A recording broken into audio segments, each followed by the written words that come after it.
Nol holatida uyni hamma mebellari bilan jihozlab berish qanchaga tushadi? Video ko'rib tursiz, video davomida aytib o'tamiz. Xo'p, kirishingizda perexoshga joylab berdik.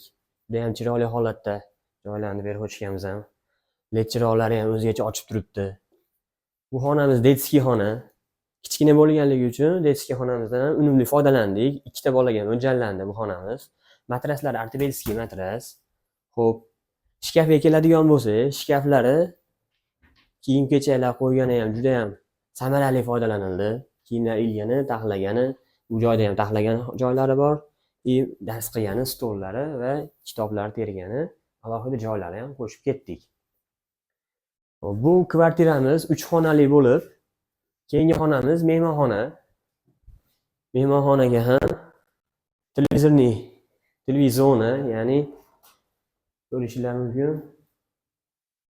Bunda ham LED chiroqlari, pastlarida ham LED chiroqlari o'zgacha ochib turibdi. Mexanizmlari tandem rollilardan foydalanganmiz.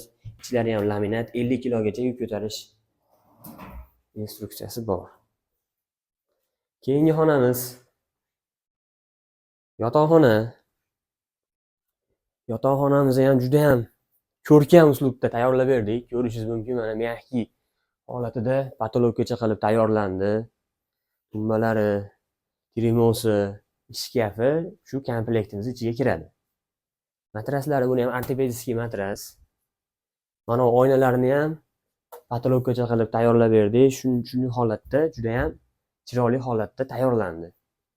Siz mebel yasatmoqchi bo'lsangiz, remontdan oldin bizga murojaat qiling. Chunki nimaga degan savollar tug'ilsa, qayerga razvedka tushadi, qaysi joyga trimo qo'yamiz, qaysi joyga shkaf qo'yamiz, shularni hammasini aytib o'tamiz. Oldindan kelishib olinadigan bo'lsa, sizga ham, bizga ham oson bo'ladi.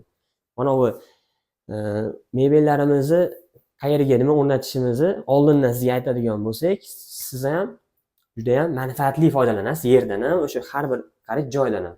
Endi bu xonamiz kuxunniy zona. Kuxunniy kira olishda ham chiroyli idishlarni terib qo'ysa, o'zgacha uslubda tayyorlandi. Mana ko'rishingiz mumkin. Juda ham chiroyli turadi. Xo'p, bu kuxunniy zonamizga hali bitovoy texnika qo'yganimiz yo'q. Shuning uchun joylar ochiq turibdi. Xolodilnik, kir mashina, mikrovolnovka, duxovka uchun mo'ljallandi. Xo'p, mana bu ustun tushib qolgan ekan o'rtaga. Buni ham yopib o'tib ketdik, chiroyli qilib. Mebellarimizga kelsak,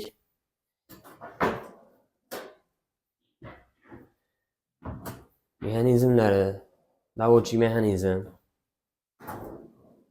qoshoqlar, pichoqlar qo'ygan alohida joy. Mo'yka, smart mo'ykasi ham. Tepasida ham yana bitta sushilka. Tepalari ham juda ham ko'p xonali bo'lib tayyorlandi. Foydalanmaydigan o'sha idish tovoqlaringizni terib qo'ysangiz bo'ladi. Bu joyga gazni, vitishkani joylab beramiz. Mana bu kichkina joydan ham ko'rishingiz mumkin. Unikat yo'l joylashtirdik.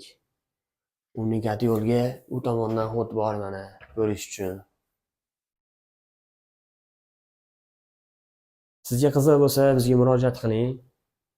Vodiy bo'ylab ustanovkasi, dastavkasi ichida boshqa viloyatlarga kelishilgan holda tayyorlab beramiz. O'sha ko'rib turgan mebellaringiz hammasi 48 million so'mga tushdi. 3 xonali xonani, kvartirani butun mebellar bilan jihozlab berdik.